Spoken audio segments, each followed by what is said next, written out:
কারবালার ময়দানের ঘটনা এমন কোনো মানুষ নাই দুনিয়ার মধ্যে জানে না। আমি আপনাদের সামনে অল্প কিছু সংক্ষিপ্ত বয়ান হিসেবে আমি একটা ঘটনা বলে যাই। কারবালার ময়দানে হুসাইনের শহীদ হওয়ার ঘটনার গোলাম, যে কারবালার ময়দানে কত কত সাহাবীরা শহীদ হয়ে গেলেন, একটা সাহাবীও গাজী হয়ে ফিরে আসলেন না। হুসাইন যখন শহীদ হয়ে যাবেন, মুহররম মাসের 10 তারিখের আগে 9 তারিখে রাত্রেবেলা তারা ঘুমান নাই। সমস্ত সাহাবীদেরকে ডাক দিয়ে কয়, ও সাহাবীরা তোমরা সকলেই শোনো শোনো, ও সাহাবীরা শোনো, এই রাত্রেবেলা এই মশালগুলো আমি নিভে দিলাম, এই সময়ের মধ্যে আর কোনো বাতি নাই, এই সময়ের মধ্যে কোনো আর আলো নাই। ও সাহাবীরা সাহাবীরা, আমি তো কালকে এজিদের দরবারে আমি শহীদ হয়ে যাব, আমি তো কারবালার ময়দানে শহীদ হয়ে যাব রে সাহাবীরা, তোমরা এই সময়ের মধ্যে পালিয়ে যাও। একটা মানুষও, একটা সাহাবীও তোমরা এখানে থাকো না, থাকো না। ও সাহাবীরা তোমরা মদিনার দিকে রওনা দাও, এই রাত্রেবেলা এজিদের দল সৈনিকগুলো দেখতে পাবে না। ও সাহাবীরা তোমরা আমার কাছ থেকে পলাইয়া যাও। সাহাবায়ে কিরামরা ডাক দিয়ে কয়, আওলাদে রাসূল হুজুর, দুনিয়ার মধ্যে যার জন্য আমরা বেঁচে আছি গো হুজুর, আপনি যদি চলে যান আমরা দুনিয়াতে তো বেঁচে থাকতে পারি না গো হুজুর।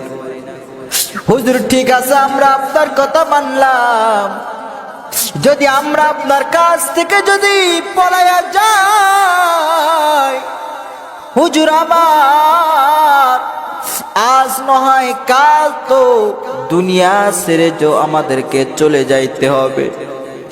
কালকে কিয়ামতের ময়দান, কাল কিয়ামতের ময়দানে যদি রহমাতাল লিল আলামিন ডাক দেয়, কয় ও হুসাইনের, ও হুসাইনের সঙ্গীরা তোমরা শুনো, আমার হুসাইন একা একাই কারবালায় শহীদ হয়েছে। ও হুসাইনের শহীদের, ও হুসাইনের সৈনিকেরা, ও হুসাইনের, ও সৈনিকরা, তোমরা কেন আমার হুসাইনকে একাই রেখে পলায়ে গেছিলা? সাহাবীরা ডাক দিয়ে কয়, হুজুর আমার, রহমাতাল লিল আলামিন যদি আমাদের এই প্রশ্ন করে আমরা কি জবাব দেব? হুজুর আমার, আমরা আপনাকে ছেড়ে চলে যেতে পারবো না, আমরা আপনাকে ছেড়ে চলে যেতে পারবো না, আমাদেরকে আপনার সৈনিক হিসেবে আপনিও আমাদেরকে নিয়ে চলেন। এরপর হুসাইন বলে, ঠিক আছে ঠিক আছে, যেহেতু তোমরা যাবা, ঠিক আছে, তাহলে তোমরা সবাই তোমাদের পরিবার কাছ থেকে বিদায় নিয়ে নাও। এক একজন সাহাবী এক এক পরিবারে যা বলে, স্ত্রী গো আমার, আমাদেরকে বিদায় দিয়ে দেন, আমরা ফিরে আসবো না। এই দেখে হুসাইন তার পরিবারের কাছে বিদায় নেওয়ার জন্য চলে গেলেন। ইমাম জয়নুল আবদি বলে, মানুষ, আমি হঠাৎ করে একদিন এরকম আমি যখন শুয়েছিলাম, আব্বাজান আমার কাছে আসলো, আসিয়া আমাকে চুমা দিল, চুমা দিয়ে আমাকে বুকে জড়াইয়া নিল।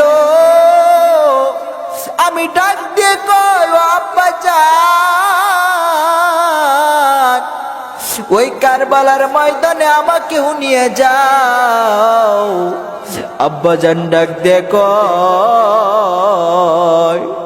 ও জাইনুল, তোমাকে আমরা নিয়ে যাব না, আমি আপনাকে রেখে দিলাম, আমার নানার উম্মত হিসেবে রেখে দিয়ে গেল। এরপরে ডাক দিয়ে কয়, ইমাম কাসেম রাদিয়াল্লাহু আনহু চলে গেলেন। ভাইজান আকবর, আলী আকবরও শহীদ হয়ে চলে গেলেন।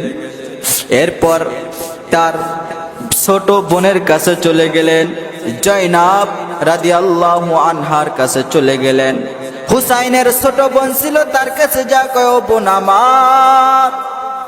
আমার নানাজি তরবারি আমার হাতে দিয়ে দাও, আমার নানাজির ওই সবুজ পাগড়িটা আমার কাছে দিয়ে দাও, তরবারিটা আমার কাছে দিয়ে দাও, আমি ওই কারবালার ময়দানে চলে যাব, আর আমাকে বিদায় দিয়া দাও।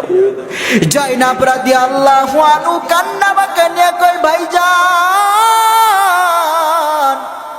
আমার বড় ভাই বিষ খায়া শহীদ হয়ে চলে গেলেন, আমার মাও দুনিয়ার মধ্যে বেঁচে নাই, আমার দুনিয়ার মধ্যে কোনো আর ভাই নাই, আপনিও যদি এইভাবে আমাকে ছেড়ে চলে যান, আমি কার কাছে থাকবো, আপনি চলে যায়েন না।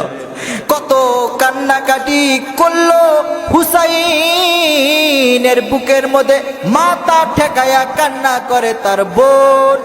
এরপর হুসাইন ডাক দিয়া কয়, ও বোন আমার, আমি তোমাকে আমার আল্লাহর কাছে থুয়ে গেলাম, আমাকে বিদায় দাও, আর সময় নাই, দুনিয়াতে আমার থাকার আর সময় নাই, আমি বুঝি আর ফিরে আসবো না, সূর্যের আলোটা আমি আর জমিনে দেখতে পাবো না, সকালবেলা কেমনে সূর্য ওঠে এটাকে আর কোনোদিন আমি দেখতে পাবো না রে বোন, সকালবেলা কেমনে সকাল হয়, ভোর হয় কেমনে, এটা আর দেখতে কোনোদিন পাবো না, এরকম তোমাদের সাথে আর দিন কাটাইতে পারবো না, এরকম তোমাদের সামনে দাঁড়িয়ে আর কোনো কথা বলতে পারবো না, হক কথা বলতে পারবো না, আমাকে আজকে বিদায় দিয়ে দাও, ওই কারবালার ময়দানে আমাকে চলে যেতে হবে।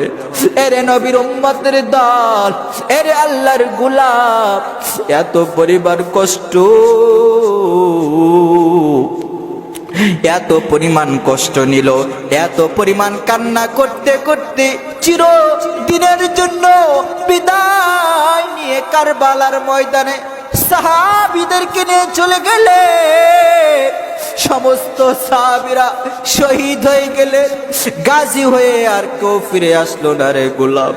হুসাইনকে এত পরিমাণ তীর গায়ে মারলেন, শিমর এত পরিমাণ তার গায়ে চাবুক মারলেন রে, এরে নবীর উম্মতের দল, তার বুকের মধ্যে দাঁড়াইয়া তাকে ছুরি চালায়, এটা দেখে সহ্য করতে পারবো না রে গোলাম।